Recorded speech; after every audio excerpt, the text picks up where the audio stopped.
નમસ્કાર વિદ્યાર્થી મિત્રો, તો આ વિડીયોમાં આપણે જોઈશું કોપર ધાતુનું વિદ્યુત વિભાજન. આ એક મોસ્ટ આઈપી પ્રશ્ન છે અને ઘણીવાર બોર્ડની એક્ઝામમાં પૂછાતો હોય છે. આ પ્રશ્ન 3 માર્ક્સમાં પૂછાય છે. કેટલા માર્ક્સમાં પૂછાય છે? 3 માર્ક્સમાં. તો એ રીતનું પૂછાઈ શકે તમને બોર્ડમાં કે કોપર ધાતુનું વિદ્યુત વિભાજન સમજાવો, અથવા એમ પૂછાય કે કોપર ધાતુનું શુદ્ધિકરણ સમજાવો. કોઈ પણ રીતે પૂછાય, તમને આ પ્રશ્ન આવડવો જોઈએ. તો બહુ ધ્યાનથી સમજો. એકવાર તમે સમજી લેશો એટલે તમને સરળતાથી તમે લખી શકશો. થોડુંક અઘરું છે, પરંતુ સમજવાની ટ્રાય કરજો. હું તમને સૌ સરળતાથી સમજાવીશ. કરવામાં આવે છે તો અશુદ્ધ ધાતુનો એટલે કે અશુદ્ધ કોપરનો એનોડ તરીકે ઉપયોગ કરવામાં આવે છે, અને શુદ્ધ ધાતુનો એટલે કે શુદ્ધ કોપરનો કેથોડ તરીકે ઉપયોગ કરવામાં આવે છે. એટલે કે જે અહીંયા દર્શાવેલો છે આને કહેવાય એનોડ, આ સાઈડનો છે તેને કહેવાય કેથોડ. એનોડ એટલે શું થશે? ધન ભાગ, અને કેથોડ એટલે ઋણ વીજ. તો એનોડ કેવો લેવામાં આવે છે? અશુદ્ધ કોપરનો, અને કેથોડ કેવો લેવામાં આવે છે? શુદ્ધ કોપરનો. તો એ રીતનું યાદ રાખી શકાય કે અશુદ્ધ એનોડ. કઈ રીતનું યાદ રાખશો? અશુદ્ધ એનોડ. અને શુદ્ધ હોય તો કેથોડ. શુદ્ધ ધાતુનો શું લેવામાં આવે? કેથોડ. અશુદ્ધ ધાતુનો એનોડ. એ રીતનું યાદ રહી જાય સરળતાથી. ત્યારબાદ વિદ્યુત વિભાજ્ય. તો સૌપ્રથમ તો એ સમજો કે વિદ્યુત વિભાજ્ય કોને કહેવાય. તો જે તમને એનોડ ધ્રુવ અને કેથોડ ધ્રુવ બંને જે દ્રાવણમાં ડૂબાડેલા છે, એટલે કે જે આ દ્રાવણ દેખાય છે તમને, તો તેને શું કહેવાય? વિદ્યુત વિભાજ્ય કહેવાય. તો વિદ્યુત વિભાજ્ય તરીકે શું લેવામાં આવે છે? ધાતુના ક્ષારનું દ્રાવણ લેવામાં આવે. શું લેવામાં આવે? ધાતુના ક્ષારનું દ્રાવણ.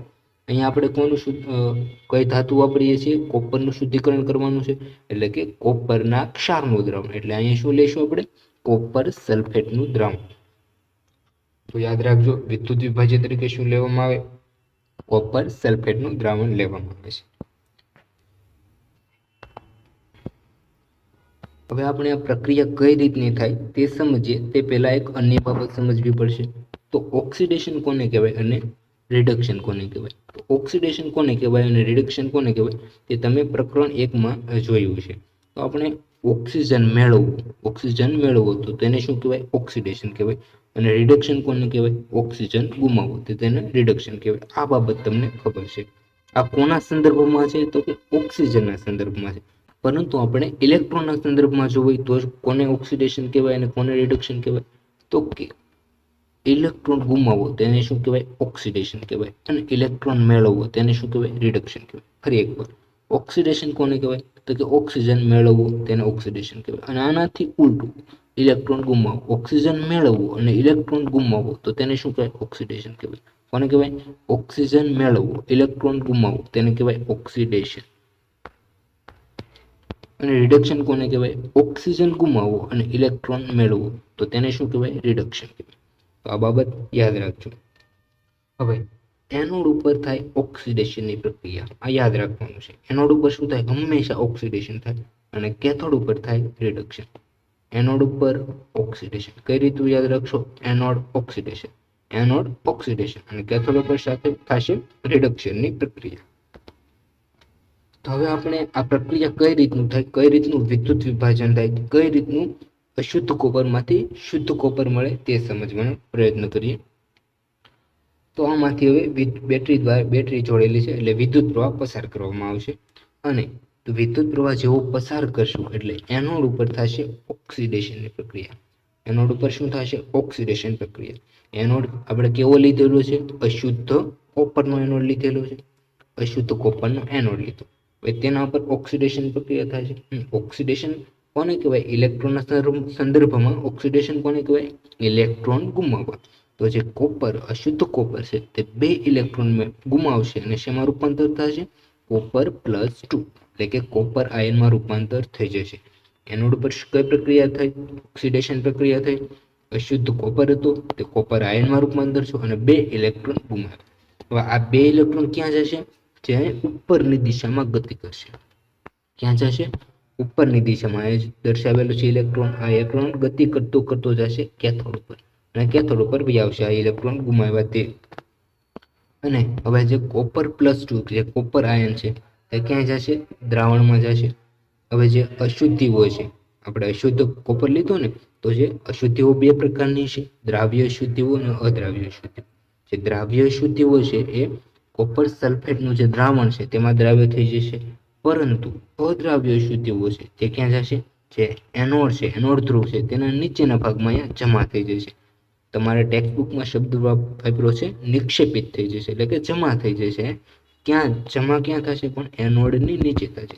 કેથોડની નીચે નહીં થાય, ક્યાં થશે? એનોડની નીચે.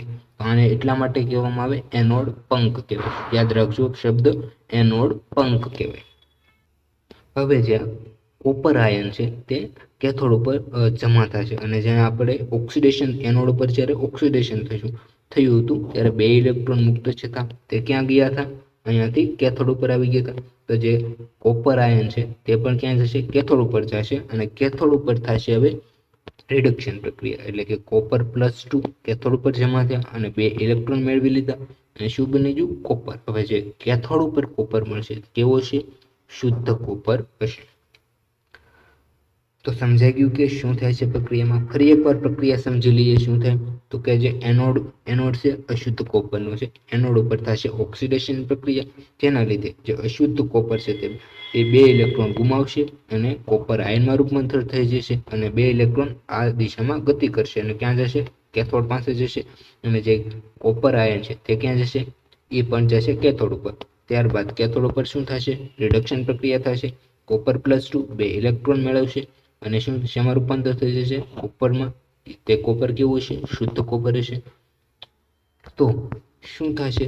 તો કે એનોડ છે તેમાંથી જે કોપર છે દ્રાવણમાં દ્રાવ્ય થતું જશે, જેના લીધે જે એનોડ છે તે કેવો થતો જશે? પતળો થતો જશે, તેની સાઇઝ ઘટતી જશે, અને જે કેથોડ ઉપર આપણે શુદ્ધ કોપર જમા થતું જશે, જેના લીધે કેથોડ ધ્રુવ છે તેની સાઇઝ કેવી થતી છે? વધતી જતી હશે. તો વિદ્યુત વિભાજનમાં આ પ્રકારની કંઈક ઘટના બને છે. તો આશા રાખું છું કે તમને સમજાઈ ગયું છે. જો તમને આ વિડીયો પસંદ આવ્યો હોય તો વિડીયોને લાઇક કરી દેજો અને ચેનલને સબસ્ક્રાઈબ કરવાનું ના ભૂલશો. ફરી મળીશું નેક્સ્ટ વિડીયો સાથે. બધાને best of luck. Thank you.